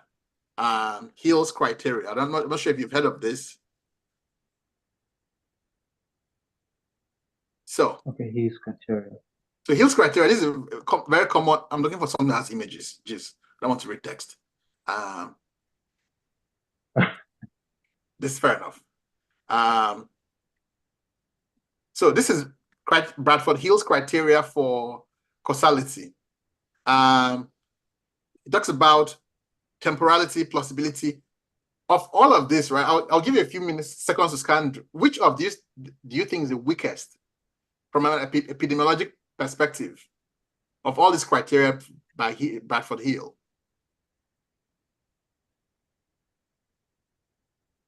It talks about temporality, plausibility. Go ahead. Yeah. Does the cause precede the effect? Is association consistent with the existing knowledge? How have similar results been shown in other studies? What is the so I'm strength saying, of right, association? when you scan through them, so I think, yeah. Which do you think is the weakest? Yeah. I think the weakest here is the first one, really. Oh, really? Why do you say so? Yeah, does the cause precede the effect?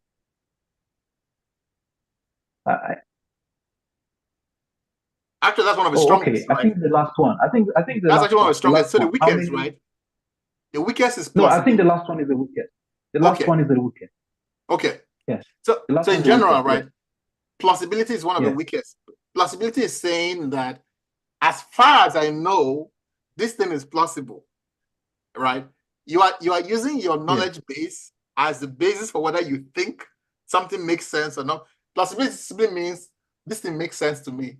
But when you say something makes sense to you, you are basing that on the context of what you know. Now, if we were to make decisions in life based in science, based on what we already know, then that's no longer science. Because the whole point of doing research is to figure it out, right? If we knew it already, then there is no basis for doing research. Now, let's come back to this research question. And let us see possible scenarios, right? Just from common sense that could go either way. It's possible that teachers that have a high economic security are so well off that they're like, geez, I don't need to go to school to teach any of these kids, right? And so they just stay at home or they put in their barest minimum.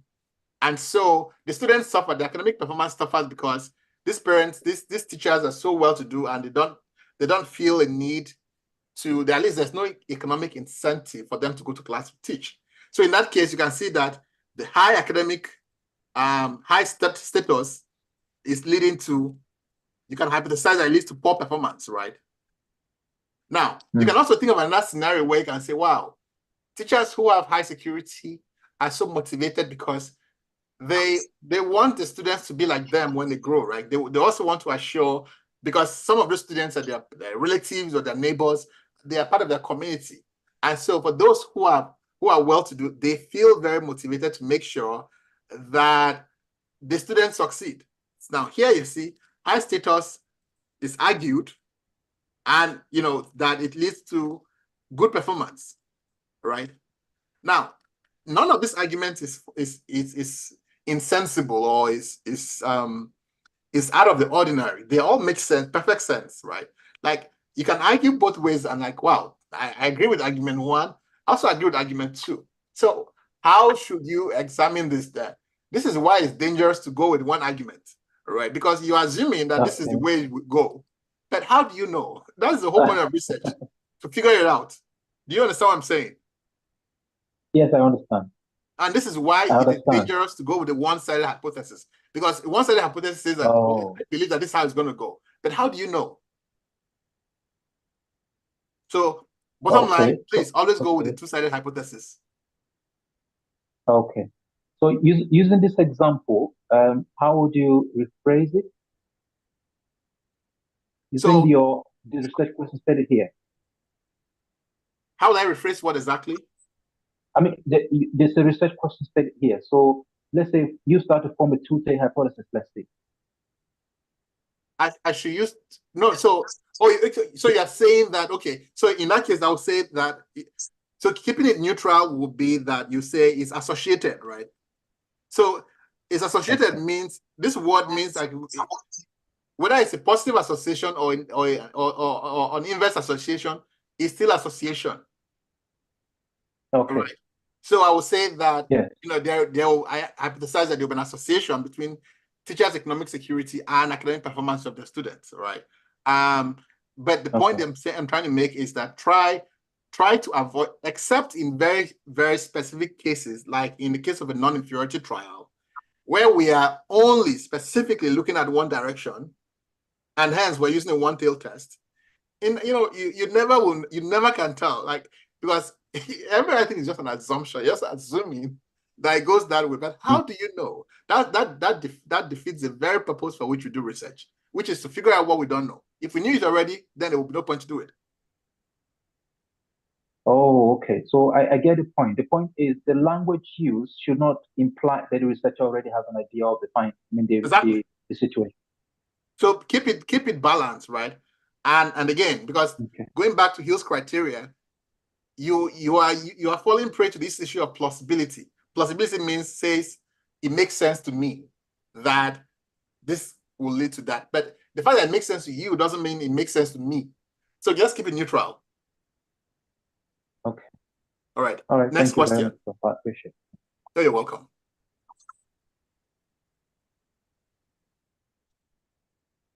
Okay, so we'll have Ogunboye next. Thank you, Prof. Yeah, I'm on. Okay, thank you. Thank you, Prof. I just want to ask, is the slides going to be distributed as soon as we finish the program? Yes. Thank you. They'll be on our LinkedIn page. So if you don't know where our LinkedIn page is, Lungile can drop the link so you can download them from there. All right. Thank you. You're welcome. Emmanuel. Hello, Prof. Thank you very much for the lecture. Please, can I ask if you could pull up the last slide? I want to ask question from there. Okay, sure. Let me do that then. This one here. Was it this one? Maybe if you can describe what you're asking for, I can find it there easier. Okay, but it was the one you mentioned about the null hypothesis. The null hypothesis. No, we're not looking at the slide. We're just looking at is it this one? Yeah, I think it's this one. Okay.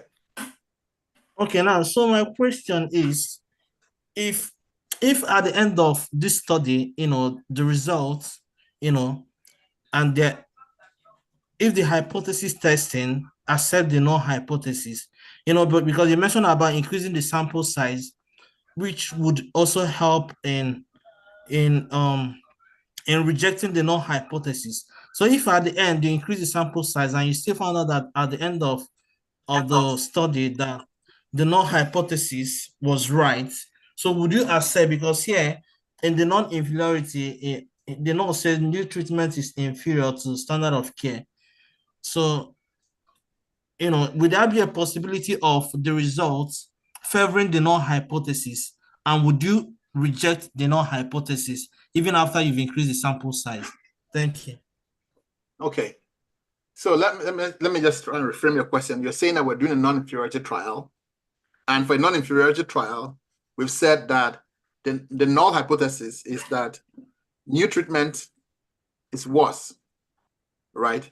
The alternative hypothesis is that new treatment is no worse, right? So your question is, what happens then when we don't find it, when that this is we cannot prove the alternative hypothesis, right? What do we do? Well, that means that we fail to reject the null hypothesis, right? We can then conclude that, yeah, the new treatment is worse. Now, put yourself in the context of a manufacturer of medicine. Like, if let's say you're the CEO of a drug company, you have spent millions or billions of dollars to produce this new medication, and you just want to demonstrate in a non-inferiority trial that the new treatment you've created is no worse. This is what you really want to demonstrate, right? The new treatment is no worse than. There is absolutely no interest to you to that to fail to reject the null. This is bad news for you, that your new treatment that you've spent billions of dollars to generate or to create, you obviously don't want to ever be caught in this situation where you are forced to admit that, oh, this treatment is worse. Why would you want that, right? And this is why non-inferiority trials tend to have very, very, very large sample sizes, because we want to avoid the scenario where we have a type 2 error. Remember, the type 2 error is where we fail to demonstrate the alternative hypothesis because our sample size is too small. You never ever want to be caught in that situation where the only reason why you could not demonstrate this is because the sample size is small. And this is why, in practice, non-inferiority trials tend to have very large sample sizes, because the stakeholders are very, very keen to demonstrate that, yes, this is the alternative hypothesis is true. I hope that is clear. Okay, we'll take silence as consent. Next question. Okay, Emmanuel, did you? Yes, sir. Thank you. Go ahead. Oh, okay. Ekanem. Thank you very much. Thank you, Prof. Please, mine is just straightforward. I've always thought that a null hypothesis should be a no difference statement. There's no difference between this, maybe the new treatment and the standard of care. Is it different from experimental studies?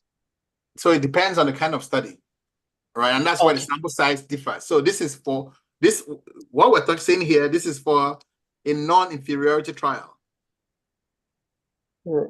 Right. Now, for a superiority trial, so let's look at the superiority trial, and let's understand at least fundamentally why a non-inferiority trial must be framed this way. For a superiority trial, we're saying that superiority.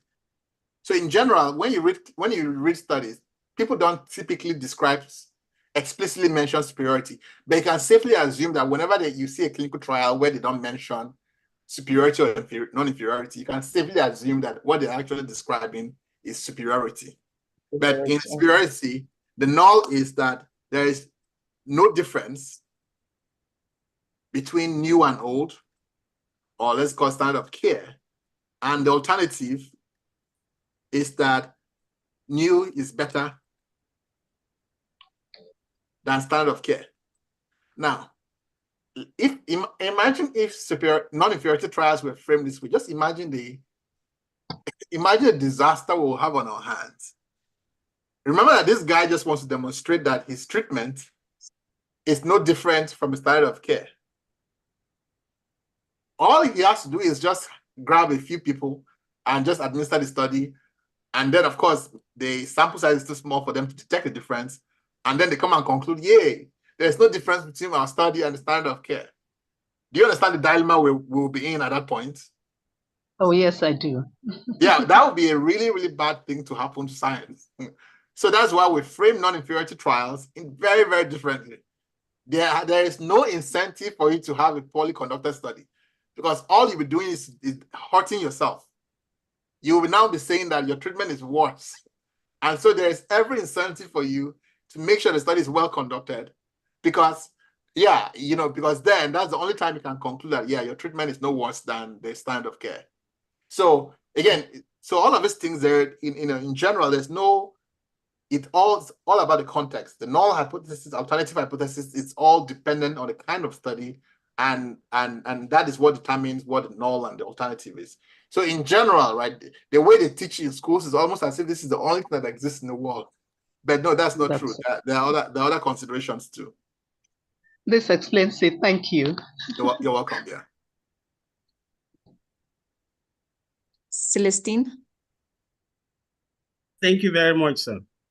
So when you have a new drug, you have a choice of, demonstrating that it is not inferior to existing drugs.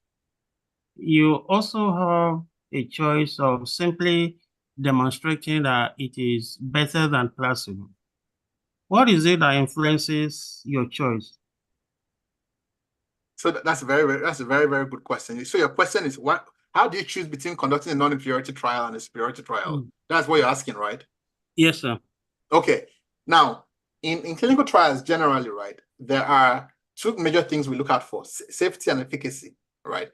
Efficacy, generally people use the word efficacy and effectiveness interchangeably, but they're not interchangeable. Efficacy is how does the drug perform under experimental conditions. So if I have a new treatment and that treatment is supposed to be given 2 milligrams at 2 o'clock, that in experimental conditions is given perfectly that way. That's efficacy. Effectiveness is how it does in the real world. So whenever we're coming up with a treatment, right, and we are demonstrating safety or efficacy in general for a new treatment, we go with superiority trial, right? And sometimes regulatory agents like the FDA would say, no, you cannot do a non-inferiority trial with that. It has to be a superiority trial, right? But sometimes we're interested in showing other benefits other than safety or efficacy, right? It might be that, okay, this drug is, the acceptability is better or some other things, right? In that case, what we're trying to demonstrate is some other benefits of a drug other than safety or efficacy in that case, right? But the bottom line is that there are sometimes, again, it's an existing treatment that has already been proven, but we're just trying to show some other benefits other than the two key outcomes in clinical trials, which are safety or efficacy, right? But sometimes the regulatory agencies will play a huge role also in determining what kinds of studies. So if you check FDA's guidelines, or in Nigeria, that would be NAFDAC, there are standards or guidelines that will determine what kind of study you would do. So you don't just wake up one morning and say, oh, I think I'm going to go for this. So there are standards that guide which kind of study you would do. And this is all things we cover in pharmacoepidemiology. Okay, next question. Prof. Ibrahim.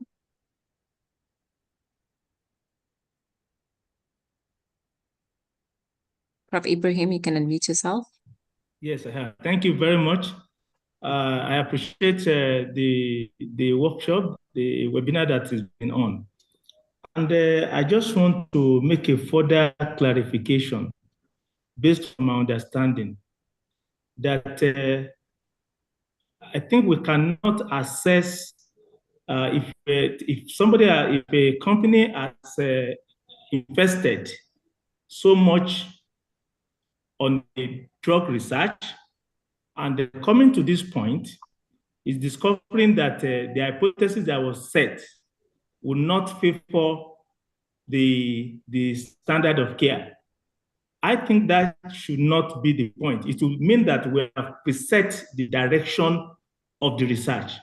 So I think the null hypothesis is always constant, that it is an hypothesis of no difference. It is an hypothesis of no difference, whether the direction of the question is one-tailed or bidirectional, has to be two-tailed. So whether it's inferiority or superiority, there is already a standard that the null hypothesis is constant to measure the alternate hypothesis, which is the researcher's hypothesis, with the null hypothesis. And I believe that with so much investment in the research, it is not possible that it could not have been predefined. So it's said to test the direction and to get the truth of the research. So I think although the direction of hypothesis may be unidirectional to be one-tailed or bidirectional to be two-tailed, but the null hypothesis is always constant. So I was not getting the explanation that the null hypothesis, of course, if the null hypothesis is that there is no difference between the new and standard of care, that is what will remain. And if the researcher states that his own option of treatment is better than the standard of care, yes, it has to be measured against the null hypothesis theory. Thank you very much. Okay, so let me understand what you're saying. So let me make sure I understand we're on the same page. So what you're suggesting is that, in your opinion, both a non-inferiority trial and a superiority trial should have the exact same hypothesis. Is that what you're suggesting, based on your opinion? Does that get you right?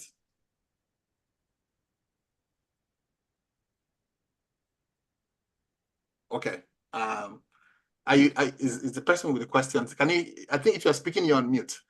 I want to understand that this is what you're suggesting. That you're saying, based on your opinion, both superiority and non-inferiority trials should have the exact same null and alternative. Yes. You got me okay. right. Okay. You got me right. So unfortunately, in practice, that is not how it's framed. They are very differently framed, and for the reasons I explained earlier, because the goal of non-inferiority to prove that. Okay, please. Sorry to interrupt you. Okay. So that we don't take time. It may be good that you provide some reference materials for me to do further read up to understand this the difference better. Thank you very much. Sure, Thank you. We'll share. That's no problem. We'll share your resources. Right. That's fine. Yeah. Okay. Thank you very much. Yeah. But the point I'm trying to emphasize is that it's once you decide on the study type, it's no longer your opinion as to how to frame these are standard practices that you just have to abide with. But yeah, we can, and you can also just if you look up any standard epidemiology text, you clearly see how we frame those things. But we'll share with you resources too on how these things are done in a standard way. Any other questions? Isaac, is that a new hand? No, you've asked a question. Emmanuel, do you want to ask a question again? Yes, Prof. Prof, Yes. please, for the sake of this learning, if you could also answer the question the person asked, the prof asked, just for us to also learn with that. But my question is, so in the control and the treat, okay, when you did the prospective cohort study, I found out that the control and the treatment, the sample size were the same, but on the retrospective, it differed both for the control and the treatment. So I would like you to talk on if there would be any effect on the accuracy of the results with this differing in sample size between the control and the treatment. Thank you.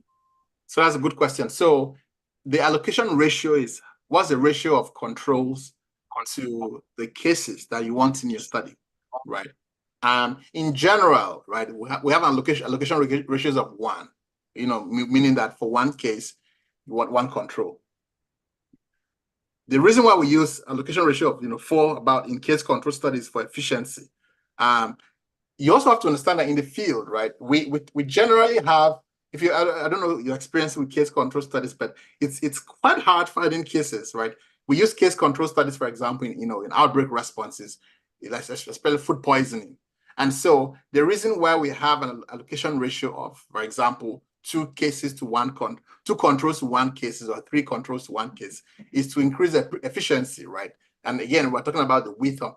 Remember that sample size is always a function of precision, right? How wide or how narrow are the confidence intervals? So it helps us in that regard by making our estimates much more precise, But of course, at the end of the day, it's also determined to a very large extent by the realities on the ground. You can say you want to have 10 controls for a case, but how are you going to recruit them? It's not as if it's pretty easy. It's not as if the controls are just lying around for you to recruit them. All of these things take a different dimension when you have boots on the ground and you are actually trying to do the study. There, things on the ground look quite different from how they look on paper. And so there are lots of consideration that will affect, like selection of controls to cases. So that's why, again, we're trying to emphasize the principles so that you know your study better. So you are then in a better position to determine, based on resources or the challenges I see on the ground, this is what will be most appropriate for my study. So, so the moral of the story is that the rule of thumb is that there's no rule of thumb. You have to use your expertise as a scientist. And so you need to know these fundamental principles so that you can apply on a case-by-case basis in your study.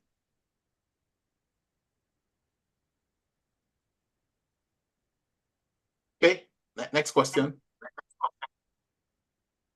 Right, Isaac. All right, thank you, Prof. Before this last speaker, the other person also asked a question relating to whether it is compulsory to state a null hypothesis with the word no difference or no association, similar to the other, the earlier question in the same line. And I remember the summary of your response was that actually it is the context that will determine in relation to, for instance, superiority studies or non-inferiority studies and all of that. I was just going to give a hint that may help other listeners based on my relative expertise. I'm in media communication, and part of what we learn and have investigated is that communication, one of the critical elements in communication is context, which you mentioned. And in relation to context, for instance, when we do content analysis and you try to investigate slants or frames, you have positive, negative, and neutral. To determine these frames, definitely context has to come in. So I think the point people miss often is that there is only one way of stating something that is negative, whereas this superiority and inferiority dimensions that you brought in have enhanced my understanding of the nature of context of research, which means that it depends on the context. The negative hypothesis can be stated without actually stating a word such as no or no difference or no association, while alternate can also be the case if the study is, for instance, a superiority study or an inferiority study, I mean to say. So I think I agree with you, and I want to also encourage other listeners to take context into account, which you have said in the summary to the last response, that the rule of thumb is actually there's no rule of thumb. I think the major thing there is the context of the research. So if a null hypothesis says something is worse without saying no or not as a word in the phrasing, then it's actually null. If it is say it is not worse based on whether the study is non-inferiority, then it is still correct as such. So I agree with you. Thank you very much. Yeah, and these things, just to be very clear, these are not issues of opinion. I just want to be very clear, right, that issues of study design, the fundamentals are not issue.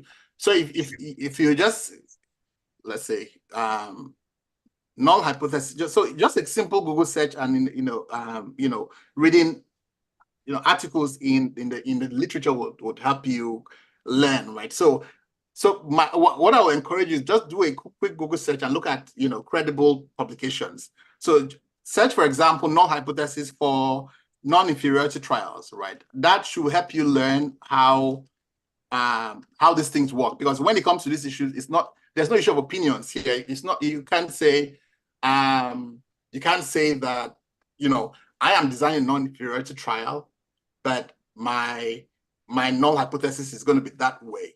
That's not how it works, right? So again, there are so many publications from NIH to let's look at NIH, for example. NIH is obviously the overall body in terms of science, right? So try and read articles like this to see what exactly is the standard. Because like I said earlier, when it comes to these issues, it's not necessarily a topic for debate, really, that you say, oh, I think this is this way, because this is standard practices, right? So that essentially is what I would encourage all of us to try and read, methodological pieces that explain how these things are conducted, and how we interpret them in research, So that would help you a lot, So let me see one here that I can just share with you that explains in a very good way. Let's see.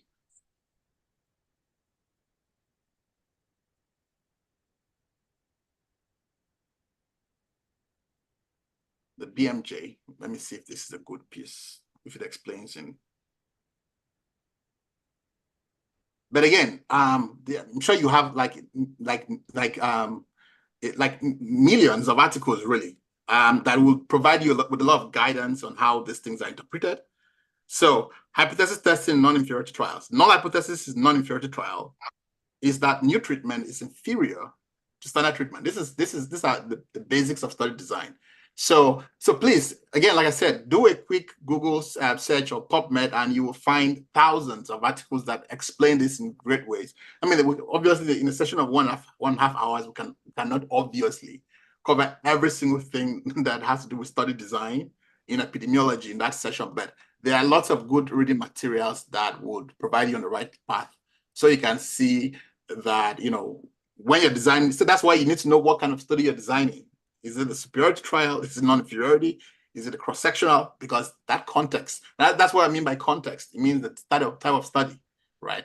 That will then help you decide, okay, then what is the no? Because then that has implications for issues of interpretability and hypothesis testing in of itself.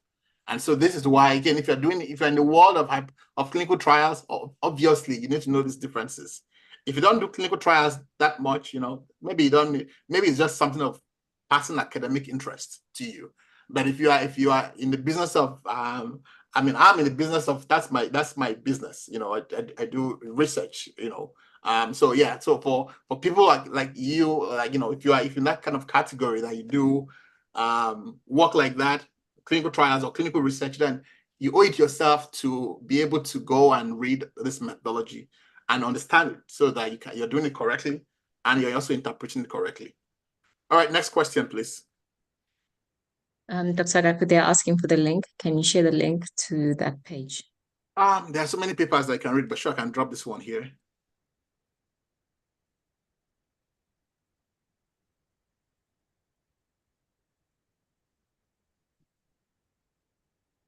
So this seems to be a good article. So again, I like the fact how it separates it into, you know, different trials, and it's pretty easy to read. The null hypothesis in superiority trials is that the new treatment is not better than the standard treatment. Non-inferiority, and so you can read it, and I'm sure there are also a whole bunch of other materials that you can review to see how it's conducted, how it's interpreted, the challenges in the design and interpretation of non-inferiority trials. This is also another good piece.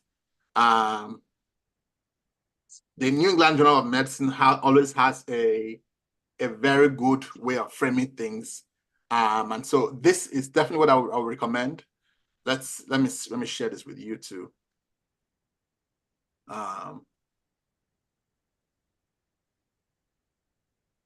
Yeah, so the New England Journal of Medicine is a very solid piece for methodology. So I always recommend you to, for issues like that, always go to, let me drop this here too.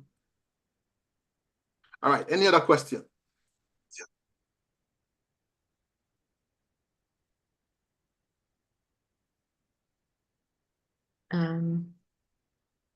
No hands. Okay. Flowers, you want to know if there's a fixed duration, like, you mean a start and end time? So we'll start every Thursday at 12 noon West African time, every Thursday. But we cannot say what time it ends. It ends when we're done asking questions. But if anyone wants to leave, they can always do that. Okay, it seems there are no further questions. Okay. All right. Thanks Isaac, very much for that's an old hand, right?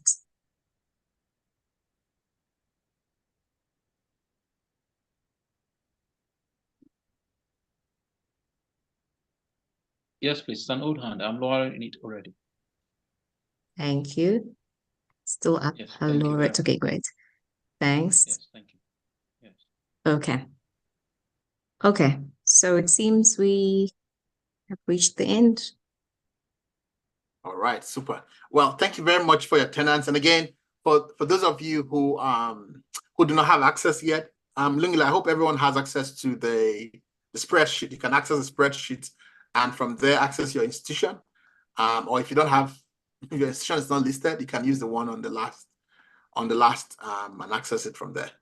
Our curriculum is here. So again, we've covered this session now. So the next session will be this one, implementing survey dynamism. So like, how do you build intelligence into a survey, right? So that's what we're going to cover next week. The nuts and bolts of survey dynamism. This is going to be very, very important session for those of you who do survey research, which is all about how do you build an intelligent and smart survey. And for those of you also interested in the business of research, there is no way you will run a CRO, a contract research organization, without knowing everything that has to be known about survey logic. So that's what we're going to cover next week. So same time next week, Thursday by 12 noon West African time. Thanks so much for attending.